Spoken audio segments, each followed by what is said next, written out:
Alright, ladies and gentlemen, welcome to your Monday Night Raw August 17th, 2015 review. Now, my overall opinion is pretty simplistic about this episode. Very bland, to say the least. There was two segments. Undertaker and Brock Lesnar, outstanding segment. Brock Lesnar went ahead and he got his ass kicked once again by The Undertaker. Very shocking that WWE's going with this angle. I was very surprised. I thought maybe they'd have Brock Lesnar have the last say in this whole entire build-up before SummerSlam. And unfortunately, they've had Undertaker beating his ass, which is very shocking. Then we also had the Seth Rollins-John Cena segment for the contract signing. I really enjoyed that, and I'll get further into more about my opinion about that as we go along in this review. But first, starting off, we had Triple H and Stephanie McMahon doing the rundown about the card, and I'll tell you this much. It was 10 minutes of wasted time, not needed, and didn't have to do this.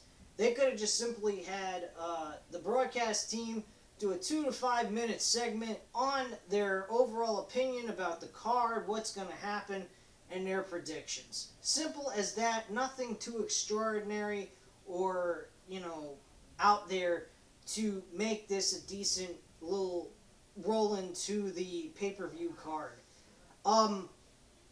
We then go ahead, have Randy Orton come out and start the matchup with Randy Orton, Cesaro versus Kevin Owens, Sheamus. Decent match, not bad whatsoever, had no complaints except for who got the win and the pinfall on who, but that's being, particular about it. Randy Orton picked up the victory with an RKO on Sheamus and won 1-2-3 with the pinfall. Okay, match wasn't bad. 3 out of 5 stars. Decent action. Was not, displeased with the action that occurred. Just thought maybe they should go with something else since Randy Orton and Sheamus are going to go at it at SummerSlam one-on-one once again for the gazillionth time, as they've done countless times on Monday Night Raws and pay-per-views. Anyway, next match, we had Roman Reigns versus Luke Harper. This match wasn't a bad match. It was very entertaining, pretty okay standard stuff. The only thing I had an issue with was the mind-numbing comments and dialogue that was coming out of Dean Ambrose's mouth. Who gives a crap what Bray Wyatt is to Luke Harper? Whether Luke Harper's the prodigy son of Bray Wyatt or they're friends or the whatever. It's just completely dumb that they've been using for the last 2 weeks, and it's just gotten to the point of insanity. So, one thing I can point out of this whole match that really stood out to me most of all was the ending. At the end, the audience was actually chanting for Roman Reigns to pick up the victory, which hasn't been done in a year or so since the last time the WWE audience was backing up Roman Reigns in a match. I was very shocked by this, very surprised. Very interesting ending. Roman Reigns picks up the victory. Match was okay. Give it a 3.5 out of 5 stars. So I wasn't too, down about the match. It was just a standard, regular, ordinary match. Nothing stood out. Nothing was big. The only big thing that came out of it was the chants by the audience for Roman Reigns to win. I was very surprised by that. Most of the time, Roman Reigns is getting booed out of the building, not getting a whole lot of reaction. He was actually getting male audience members chanting for him to win. Very shocked by it. But the dialogue's the whole build-up towards this match is getting a little dry, a little lame, because of the fact they keep using this brotherhood family crap. Just have the match and hate each other. That's all they gotta do. They don't have to do anything spectacular with this or do anything extraordinary to make this match interesting. Just have these two teams tear each other apart, and that's as good enough as they need to do it. Okay? Simple as that. After that, we had Becky Lynch defeating Tamina, excuse me. This match was okay. It didn't keep my interest, though. It was kind of short, and it wasn't all that intriguing, as many of the other Divas matches have been. So I give this match like a 2.5 out of 5 stars. Nothing major about it. I didn't even really pay much attention to it, and it was only a 4.5 minute long match anyway to begin with. Following that, oh god, this Rusev versus Mark Henry shit. My god, when are they gonna stop with this? This is getting ridiculous, redundant, and retarded. But outside of the match itself, and I give this match a fucking dud. I don't even care about this. This was meaningless. Had no reason to be on the card altogether. So I found this to be ridiculous. But with all that said, Dolph Ziggler finally made his return back to WWE TV programming and did an outstanding job at that. Really enjoyed his comeback. Hope him and Rusev have an impressive match with each other and really, attract people's attention so that Dolph Ziggler can get some, push or something like that, or gain of interest by WWE executives and officials. And also, on top of that, get Rusev back into swings of things before he had his rivalry with John Cena. Because since John Cena's rivalry deal, his whole character and stock has went down the toilet. So I haven't been too impressed by him, not really caring much about him. But maybe this match will help gain my interest once again in the Rusev character. The next thing after that, we had the segment with Seth Rollins and John Cena. Now, as I mentioned earlier in this video, this was very interesting, and I'll tell you why. One, Seth Rollins has gained a lot of respect from me. The guy is running his mouth. He's talking like a normal person. He doesn't sound like he's doing a script with this phony laugh he used to do. He sounds like he's got guts. He sounds like he ain't no pussy anymore. He just sounds like a guy who wants to take over and be the man. And John Cena, he did what he did best. He came out, his attitude was, good for you. You went ahead, you broke my nose. Great, wonderful. Try beating me in a match, because that's my payback to you for breaking my nose. I'm just going to take your damn title and be a 16-time champion.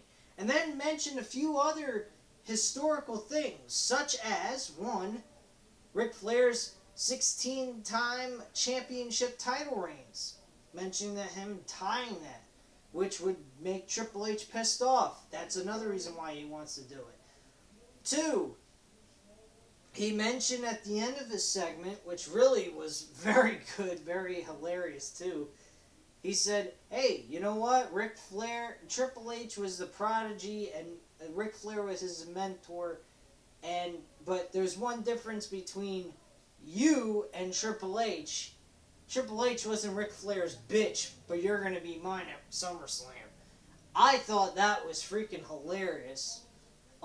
Very humorous. And once again, showing John Cena's got balls. But do I want to see John Cena win this match? Of course not. I don't think anyone should be tying the Ric Flair title reigns of world titles. I don't believe that should occur. I think that record should stay where it's at. I don't think anyone should tie it or break it unless they are at the level of what Ric Flair it was, Guys that could do that, I would say Daniel Bryan, Chris Jericho, CM Punk, if he was still wrestling with WWE, Kurt Angle. Those kind of names, guys that are technical wrestlers, should either tie or break Ric Flair's world title reigns, not John Cena. I'm sorry. John Cena's in the realm of Hulk Hogan, Psycho Sids, Kevin Nash. They're entertainers. They're not wrestlers. There's only one man that could be both a entertainer and a wrestler, and that's why he's the greatest, and that's the Heartbreak Kid, Shawn Michaels. Simple as that. Bret Hart's another one that could tie or break the record, and I wouldn't have an issue with that. So, overall, I really enjoyed the segment, but I do not want to see John Cena walking away with this world title. I truly think that really John Cena and Seth Rollins' match is going to be a crappy ending just so they can avoid giving the title to John Cena, and not to mention they want to spread this storyline for another 2 more months, which I don't know if I'm going to really enjoy that, but that's not here or there. Hopefully they make it interesting, but knowing the way WWE's storyline writing's been over the last couple of years, I'm sure it won't matter. It will suck dick. But anyway, moving on along with this show, we had Ryback defeating The Miz in a 3-minute and 22-second match. This match was whatever. Didn't matter. Who gives a shit? Decent little dialogue by Big Show. He sounded more of a mutual type competitor. He didn't sound like a heel. He didn't sound like a face. He kind of sounded in between, which I kind of like him in that kind of situation. Kind of leaves the audience guessing who he is really at this point. Is he staying as a heel? Is he switching over to a badass giant? But in all honesty, it doesn't really make a difference because the guy is over the hill. He needs to retire. He doesn't belong in professional wrestling anymore. He's done enough in the business. And I think at this point it's time for him to just hang up the boots and call it done.